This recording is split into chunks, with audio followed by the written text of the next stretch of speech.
Welcome! This is our digital edition of the Kern River, an inside look, where we're going to kind of take you behind the scenes of our processes and talk about our week-long digital series on the Kern River. So this is Chloe. You didn't introduce yourself. I'm sorry, my name's Chloe. This is Jada. And Jada. Hi, we're here. If you guys have been kind of staying tuned to our digital series this week, we kind of wanted to put it all together and also explain our process, because we did this story a little bit differently than we usually do our news stories. We spent an entire day up in Kernville following around our good friend Gary Ananian now, and he kind of took us from place to place, introducing us to all of these different people and all of these different characters that we spoke to that day. So it was kind of an interesting experience. We were up there for like a long time and just trying to film everything, talk to everyone, and then see where the stories took us. We didn't go in with too much of a plan, a little bit of a plan. It was a day-long adventure, basically. So we kind of had some interviews set up. We went with our, again, friend Gary now. He's now our friend. Now he's our friend. Hey, Gary. And basically what we did is we kind of just really embedded ourselves in the community there, really figuring out like how people there feel about the river, how campers feel about the river, and just what they think of it, because a lot of the news on the river, all we have time for really is covering the breaking news that happens, so the drownings, the rescues, and which we did touch on a little bit, but we went more in depth for you because we wanted to tell you this story fully and not just what you normally would see on the news. Yeah, that's what kind of inspired this whole series. We know a lot of people who are from the Kernville community, or even the tourist companies up there, have their story to tell as well. And like Chloe was saying, we only really focus on the negatives, and we wanted to focus on everything, the good, the bad, the personal. So that's kind of what we were able to do with this. Since a digital series, we can be a little bit more longer and a little personal and talk to families. Well, we're going to play one of those episodes for you now. So in our digital little Facebook Live today, we're going to show you 3 episodes that we did this week and kind of talk about the process of them after they air. And make sure to leave your comments below in the Facebook Live for us. We have our computers up here and our phones, so we can answer any questions you guys have about our process, who we talked to, what we did, anything along those lines. Yeah, we've become kind of experts on the Kern River after this story. So if you have any questions about it, we'll try to the best of our ability to answer those questions. And with that, take a look at this story of a family of campers that spent 9 days out there.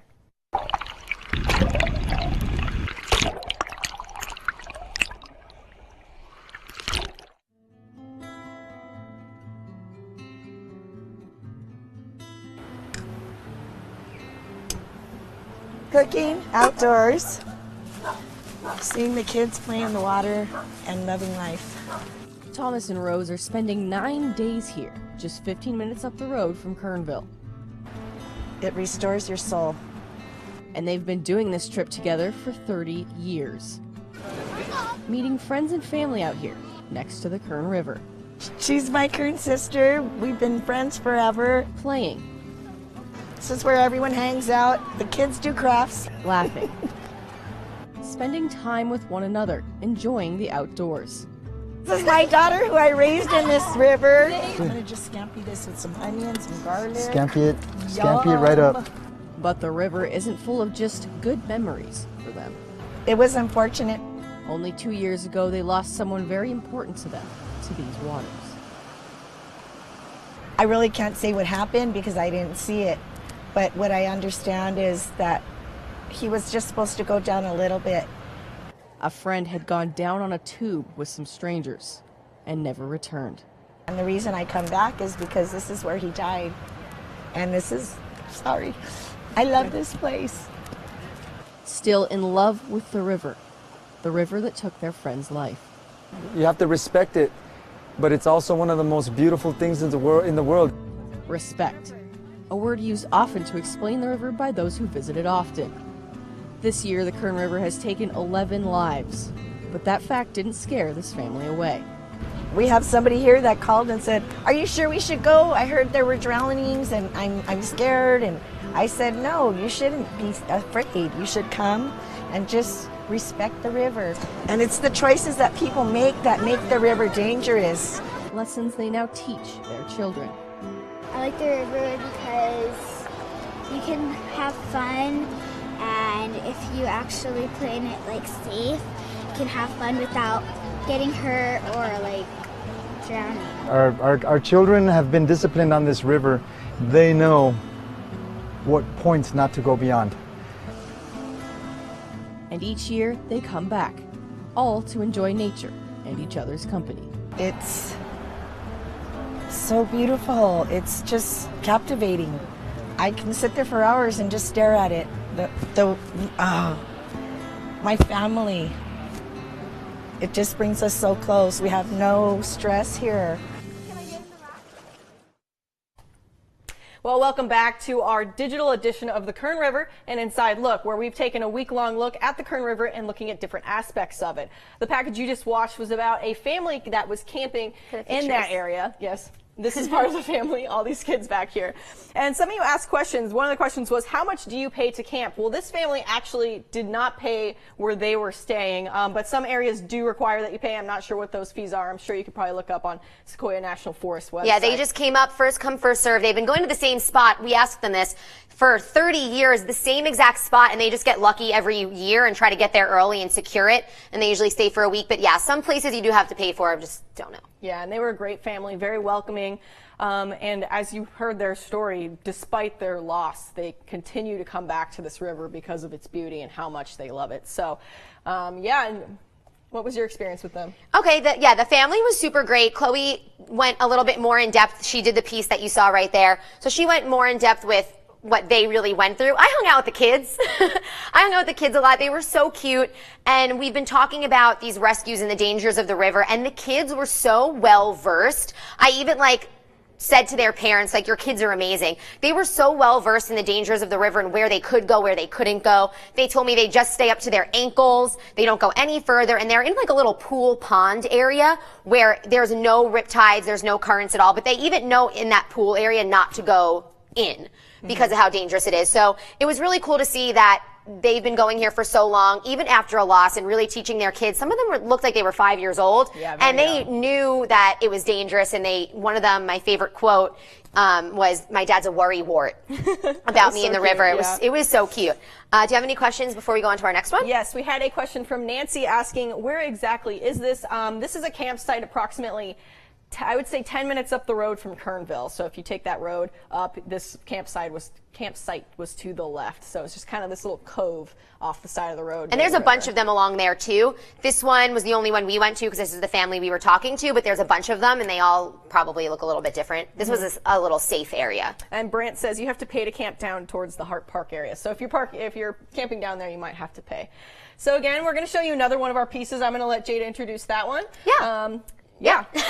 So another thing that we've been talking about is the high waters of the river and how it's kind of dangerous to go in, to swim, to tube. So I wanted to take a look at how tourism in the area was affected by that. I talked to a fly fishing guy who runs tours and actually had to change the way he does fly fishing in the area. And we talked to a rafting company as well about how they had to change, how they ran their trips, and talking about the safety and how you can still do some things in the river, but not all things. We'll take a look at that now. Well, this river is the lifeblood of this little town. The Kern River brings life to the Kernville community. Locals and tourists alike flock to the shorelines for relaxation and adventure. I pinch myself every day like this is what I do for a living, you know. I get to take people fishing and show them this beautiful place, which is unbelievable. If you like the outdoors, it's unreal. It's a beautiful playground. It is a place where folks can come up and have an adventure unlike would have the opportunity to have just about anywhere else. But this year, the river looks a bit different. And the water flow was up past the sidewalk here. So to where we're standing? Even beyond, yeah. Yeah, but that was because of a big storm, a winter storm, and all the rain and snow that we've been getting. Certainly not a raftable level, but it's beautiful now, though. With the record rainfall, the Kern rose to new heights not seen in years, leaving dangerous waters and tragic deaths. Various tourist companies were forced to change their routines to match the changing river. Kern River Fly Shop was one of them. Right on, man. See you later. Owner Guy Jeans actually does not recommend fishing in the river at this time. So I've been doing other things. I've been going to the small creeks that are in the lake. I haven't been on the main stem of the upper Kern here since December. I haven't guided on it. You know, it's very swift right now, but you can fish it if you stay on the shore. You know, just be very careful. The swift water is something rafting companies have been waiting years for. but safety is always a priority. Most importantly, we know where to put people, and we're not going to put folks in stretches of the river at water levels that would be more dangerous than we'd see ordinarily on a regular water year. Raise the minimum age when the water's really high, and just make sure first and foremost that we're taking good care of folks. The concern for safety is at an all-time high. More water actually brings more tourists to Kernville, with hotels and campsites selling out for the summer. I asked local conservationist Gary Ananian how he feels visitors should handle this new river. This year it's different. You can't just get in the water and walk and tube it. It's not going to happen. And people are forgetting that. And Luther said, respect the elements that you're dealing with. Respect, a word heard a lot during my time in Kernville. The thing that you want to do with this river is show it respect. A lot of people don't show it respect and get hurt. And if you show it respect, you can still enjoy the beauty of the Kern River. Oh my God, it feels so good. Without unsafely swimming in it. This is like the ultimate playground for any outdoor enthusiast. You can do just about anything. The Kern River, still a beacon that brings those near and far to the small mountain community. The river itself, man, is just beautiful. Just totally beautiful. I mean, the river is the ideal place to be. So thanks for watching our digital version of our series that we had this week, the Kern River, an Inside Look. For those of you just joining, we're kind of going through 3 of our episodes and explaining our process and explaining our videos and what we did and answering your questions. So make sure you leave your questions if you have any for us or any comments. During that video, Kathy said water level is way down right now going through Bakersfield. It was even down when we were up there 2 weeks ago in Kernville. I was speaking to a guy who was fishing on the shoreline, and he said it's exponentially gone down in the past week when we were up there, and that was 2 weeks ago. So it's probably going down even more as we speak. So the water levels, they said, were getting much lower, and it was easier actually to go rafting and to do the things that they were a little nervous of doing. As we heard in the video, they had to change their tours. Fishing, they didn't fish in the river in a while. So slowly they're going to be starting to get back into the normal routine since the river is getting lower. And also another thing I wanted to touch on was that there are safer ways to use the river, like with the rafting company or fishing on a shoreline, but there are also things to do in the area that don't involve the river. So if you are afraid to get in, if you are heeding the warnings that we're giving you about swimming, you could go camping and stay on the shoreline. You can go hiking. You can go in the mountains and climb. There are things to do other than just getting in the river as well. And I know Chloe talked about a lot of safety with the rafting company that we talked to. We talked to the rafters who said they're well trained and well prepared to help people. But you also actually learned how to get fitted for it. Yeah, so on my Facebook page, Chloe Nordquist 23 ABC, I did an entire Facebook Live where they showed me how to properly put on a personal flotation device as well as a helmet, which is how they prepare people for rafting. So they kind of took me through the process, and let me tell you, it was really tight. Like, I was standing there like this, walking around. She said it felt like a corset. It was like a corset, yeah. And like by 15 minutes in, I was kind of getting a little lightheaded. That's how tight it was, and it obviously gets a little looser in the water as well as it gets wet.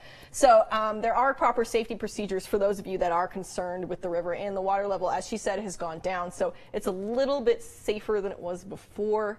Still dangerous, and you still need to take the proper safety measures. Not go swimming, not go tubing in something that you just bought at a recreational store. Things like that, like we heard in Chloe's video, you need to respect the river. You need to make sure you're not going out of the way and hurting yourself, because it is very dangerous. Stay on the shorelines. Don't get in unless you are with a rafting company, as you heard in the video. Just, even though the water levels are going out, stay out, stay out. Yeah. And I know you did search and rescue. Yes, so I spoke to Search and Rescue, and they kind of talked about what they've been through this year, which is a lot. They received a record number of call-outs this year, 150 call-outs to date as of July 24th. The previous record was 120 call-outs, and that was in 2011, another year that the water levels were really high.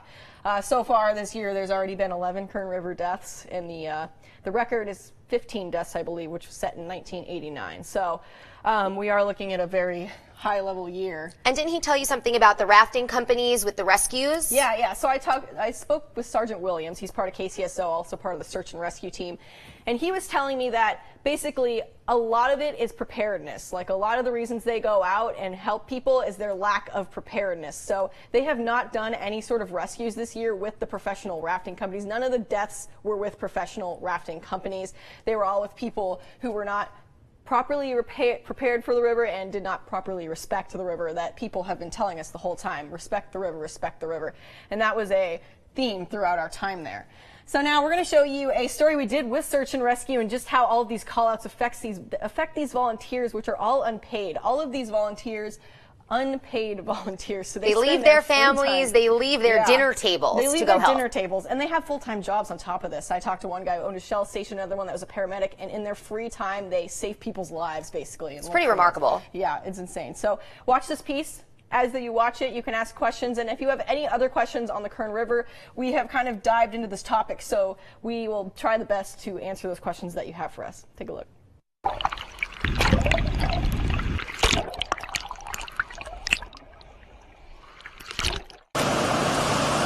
Beautiful, but underneath the surface, dangerous. I know what the power of this river is. You get in this water and it's really turbulent. You have a few stumbles in the rapid, you're completely disoriented. You have no idea where you're at, and then now you're drowning. Drowning, something search and rescue members are far too familiar with this season. Rescue after rescue, going from one place to another. Keeping these unpaid volunteers from time with their families. We immediately jump up, we go. On top of having full-time jobs. My full-time job is a paramedic, which I've been doing for 20. Our personal lives do suffer. All part of the sacrifice to be a member of the search and rescue team. Every day off, every hour I'm off from my normal job, I'm essentially doing some sort of SAR mission or SAR work. Ready at any hour of the day to pick up the phone and head out to a call. Just in the same way that a fireman would leave his firehouse, we leave our houses. Brian Baskin has been part of the team for 17 years. Due to the rushing waters this season, search and rescue has had over 150 call-outs to date, setting a new record for the agency. The last time we had water like this was in 2011. We spend every minute that we can looking for somebody who's missing. 150 call-outs. That's double the average number per year, which is 73. The previous record was set in 2011, another year the Kern River had especially high waters.